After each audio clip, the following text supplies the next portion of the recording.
Hi, ಇವತ್ತು ನಾನು ಜವೆ ಗೋಧಿಯಿಂದ ಮಾಡ್ತಕ್ಕಂಥ ಒಂದು ತರಕಾರಿ ಉಪ್ಪಿಟ್ಟು ಮಾಡ್ತಾ ಇದ್ದೀನಿ. ಹೇಗೆ ಮಾಡೋದು ಅಂತ ನೋಡೋಣ ಬನ್ನಿ.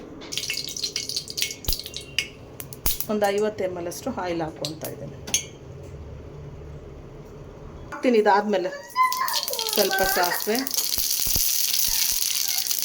ಸ್ವಲ್ಪ ಜೀರಿಗೆ,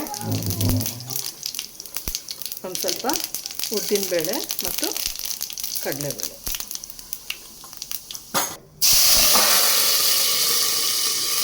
ಹಸಿಮೆಣಸಿನಕಾಯಿ, ನಂತರ ಒಂದು ದೊಡ್ಡ ಈರುಳ್ಳಿನ ಕಟ್ ಮಾಡ್ಕೊಂಡಿದ್ದೀನಿ,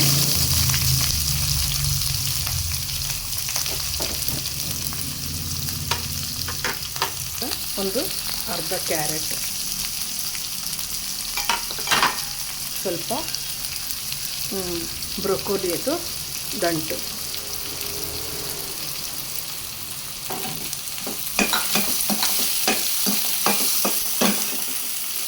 ಒಂದು ಸ್ವಲ್ಪ ಕ್ಯಾಪ್ಸಿಕಮ್,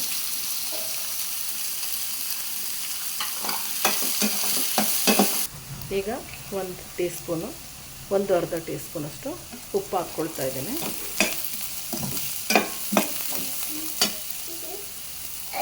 ನಂತರ ಬಿಸಿ ನೀರನ್ನು ಹಾಕ್ಕೊಳ್ತಾ ಇದ್ದೀನಿ. ಜವೆ ಗೋಧಿ ಇದು ಗ್ಲುಟನ್ ಫ್ರೀ ಇರುತ್ತೆ, ಕಪಿಲಾ ವೀಟ್ ಅಂತ ಹೇಳ್ತಾರೆ. ಅದಕ್ಕೆ ಇದನ್ನು ಆರೋಗ್ಯಕ್ಕೆ ಒಳ್ಳೆಯದಿದು ಉಪ್ಪಿಟ್ಟಿನ ರವೆ. ಆ ಗೋಧಿಯನ್ನು ಮನೆಯಲ್ಲೇ ಮಾಡಿರ್ತಕ್ಕಂಥ ರವೆ. ನಾನು 250 ml ಕಪ್ಪಿಂದ 1 ಕಪ್ ರವೆ ತೊಗೊಂಡಿದ್ದೀನಿ. ನಂತರ ಸ್ವಲ್ಪ 1 ಕಪ್ಪಷ್ಟು ಬೀನ್ಸನ್ನು ನಾನು ಆಲ್ರೆಡಿ 1 ವಿಷಲ್ ಮಾಡಿ ಬಾಯ್ಲ್ ಮಾಡ್ಕೊಂಡಿದ್ದೀನಿ. ಅದನ್ನು ಸಹಿತ ಮಿಕ್ಸ್ ಮಾಡ್ಕೊಳ್ತಾ ಇದ್ದೀನಿ. ಈಗ ಅರ್ಧ ನಿಂಬೆಹಣ್ಣು ಹೋಳಿಗೆಯನ್ನು ಜ್ಯೂಸ್ ಮಾಡಿರೋದನ್ನು ಹಾಕ್ಕೊಳ್ತಾ ಇದ್ದೀನಿ. ಆಯಿತಾ?